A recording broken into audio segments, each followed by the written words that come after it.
New Orleans that most tourists will see is as good as ever. Delicious food, great music, charming street performers, lots of alcohol. I like the Camaro, it's silly and irreverent, and both show some sparkle and hope from where A, General Motors, and B, New Orleans was a few years ago.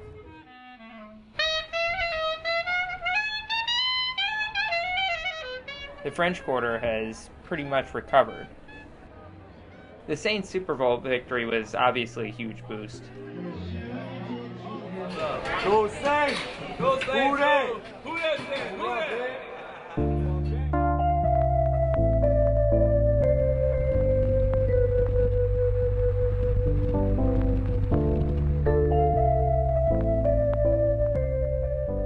You tour the lower Ninth Ward and you see some rebuilding, but you also see a lot of ruins.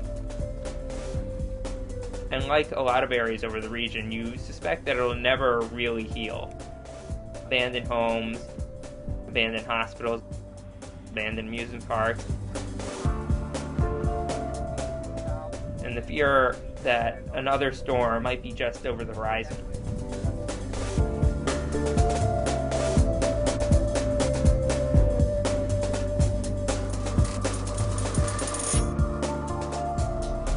With every car GM has produced in the last 2 years, to some effect, understandably, we've been putting the weight of the company on it. And, you know, here we are, like a year and a half, 2 years post-bankruptcy, and, you know, this car, in some respects, is, you know, again, taking the pulse of the company. I mean, a company that's bankrupt doesn't produce, you know, a convertible that makes 425 horsepower. You know, that's just not, that wasn't bankruptcy mode General Motors. So, you know, we're driving this car, you know, you sort of wonder, is the company all better? Is that what this tells us? And, you know, really what I found, and it's very similar to what I found just trolling around the French Quarter in New Orleans, is yes, the car's fun, yes, it's great, and no, it doesn't have to tell you anything about General Motors as a company. You're not going to really get any serious take on what, you know, where General Motors as a company is going by driving a 425 horsepower convertible with an acorn-sized trunk.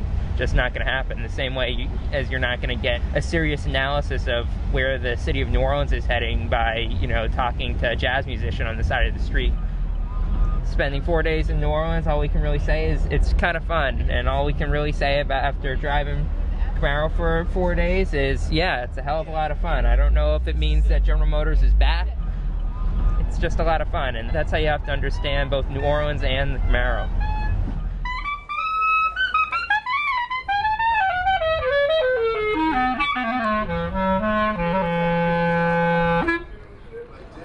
Only in New Orleans.